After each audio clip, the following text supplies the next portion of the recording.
Your mind deserves a clock out button too. If you're still thinking about work hours after you left, you're not resting.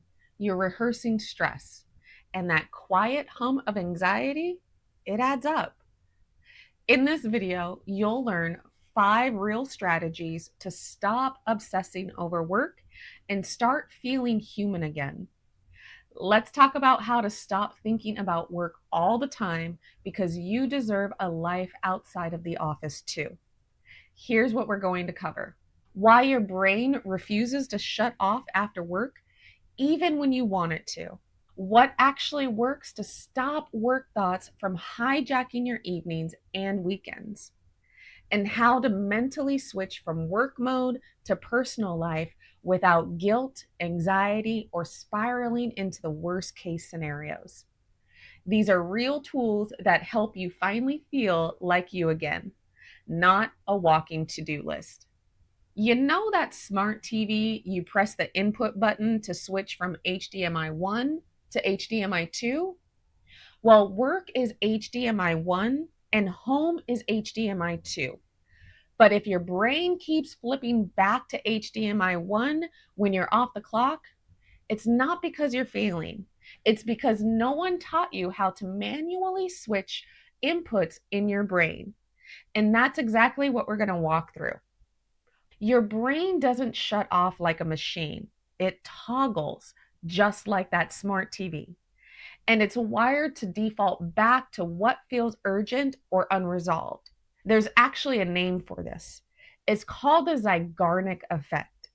Basically, your brain keeps pinging you about tasks that are unfinished. That's why you're lying awake in bed replaying that one email you forgot to send. When you don't create space for psychological detachment, your cortisol levels spike. That's the stress hormone. And when it lingers, your brain and body cannot relax, even if you're technically done for the day. But here's the key thing I want you to know: overthinking after work isn't a failure of willpower, it's your brain doing what it thinks it's supposed to do. And we're going to teach it a better way. Let's start with what you can do right now to free up mental space. First, write it down. Whatever that thought is, big or small, get it out of your head and onto paper. Once it's written down, your brain stops trying to hold on to it. Second, try a worry window. Set a specific time, such as tomorrow, to revisit the issue. Literally say, okay, brain, we're going to think about this at 10 a.m. tomorrow. That scheduled permission helps your brain to let go for now. Just try not to schedule your worry window close to your bedtime. Third, say stop out loud. Yes, actually say the word out loud. This interrupts the loop and snaps your brain into the present. Then ask yourself, where am I right now? What do I need to feel more of right now? Have I thought about this enough today? You can even create a tomorrow list. Anytime a work thought pops up, write it on your tomorrow list notepad. You're not ignoring it, you're just deciding not now. Now let's bring your body into this, because physical action can reset your mental patterns. Play a video game. I'm serious. Games require deep focus, and that level of absorption actually breaks the overthinking cycle. It gives your brain something safe to focus on. You just may want to be mindful of how long you're playing. We want balance, not avoidance. And if you thought that I stole this from one of my kids for this video, no, this one's mine. Try progressive muscle relaxation. Start with your feet, breathe in, and tense those muscles. Breathe out and release. Then move your body. It's like a full body reset for your nervous system. Use mindfulness. Count the lines on your wall. Feel the textures of your shirt. Or name 3 sounds in the room. Anything that connects you back to right now gets your brain off that work track. And here's a bonus: ask yourself, what do I want to feel more of right now? Peace, rest, playfulness? Let that be your next move.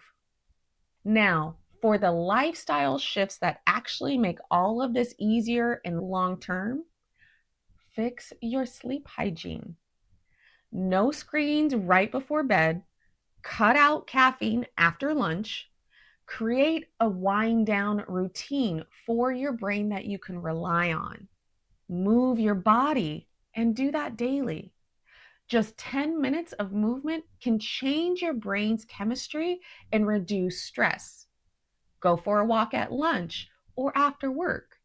Simply doing the dishes can move your body and brain enough to switch gears. Focus on personal goals. Whether it's a hobby or class or creative project, give your mind something else to chew on besides deadlines. Set digital boundaries. Turn off email notifications after hours. Use do not disturb. The world won't end if you reply tomorrow. Create a shutdown ritual. When the workday ends, do the same 3 things in the same order. Close your laptop, breathe deeply, and stretch. Tell your brain you're done now. This is especially important if you work from home.